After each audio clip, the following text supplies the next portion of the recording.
বন্ধুসকল যদি আপুনি এটা কম্পিউটাৰৰ পৰা এটা কম্পিউটাৰ ৰিমোট কৰিব বিচাৰে বা মোবাইলৰ পৰা যদি আপুনি কম্পিউটাৰ এটা কানেক্ট কৰিব বিচাৰে আমি আগতে এটা মেথড ব্যৱহাৰ কৰিছিলো এটা সফটওয়্যাৰ ব্যৱহাৰ কৰিছিলো হেতুৰ নাম আছিল এনিডেক্স তো আজি আমি হেতুৰ বিষয়ে অকমান আলোচনা কৰিম তো মই প্ৰথমে দেখাই লওঁ যে এনিডেক্সটো আপুনি ক'ৰ পৰা কেনেকৈ ডাউনলোড কৰি ল'ব এনিডেক্সটো আপুনি মোবাইলতো পাই যাব প্লে ষ্টৰত আৰু কম্পিউটাৰৰ কাৰণে আপুনি গুগলত এনিডেক্স বুলি মাৰিলে আহি যাব এটো ধুনিয়াকৈ ইনষ্টল কৰি ল'ব লাগিব মই আপোনাক দেখাই আছো মোবাইলৰ স্ক্ৰিনত প্লে ষ্টৰত যাব ইয়াতে টাইপ কৰিব আপুনি সাৰ্চত গৈ আপুনি টাইপ কৰিব এনিডেক্স যেতিয়া আপুনি এনিডেক্স ডাউনলোড কৰিব এইটো হৈছে অৰিজিনেল এনিডেক্স ৰিমোট ডেস্কটপ এইটো আপুনি ইনষ্টল কৰাই ল'ব এইটোৰ ইণ্টাৰফেচটো মই আপোনাক দেখাই আছো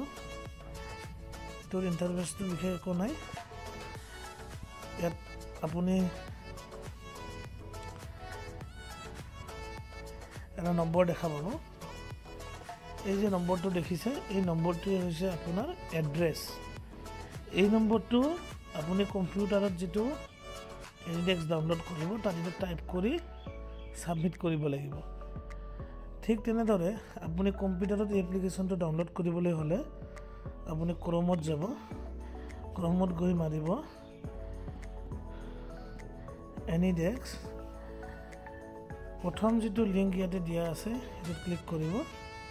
ইয়াত ডাউনলোড নাও অপচন আছে ডাউনলোড নাও ক্লিক কৰিব ইয়াত মোৰ মোবাইল কাৰণে মোবাইলৰ হেইটোত আহি গল তাত কম্পিউটাৰত অটোমেটিক্যালি আপোনাৰ ডাউনলোড হৈ যাব ইয়াত বিশেষ একো দেখাবলগীয়া নাই আপোনালোকে এনেকুৱাকৈ মোবাইল আৰু কম্পিউটাৰ একেলগে কানেক্ট কৰি ল'ব পাৰে যদি প্ৰথমতে আপুনি কম্পিউটাৰৰ নম্বৰটো মোবাইলত ব্যৱহাৰ কৰে তেতিয়াহ'লে কম্পিউটাৰৰ স্ক্ৰিনখন মোবাইলত আহিব আৰু যদি আপুনি মোবাইলৰ নম্বৰটো কম্পিউটাৰত ব্যৱহাৰ কৰে মোবাইলটো কম্পিউটাৰত আহি যাব ঠিক আছে তো বন্ধুসকল এনেকৈ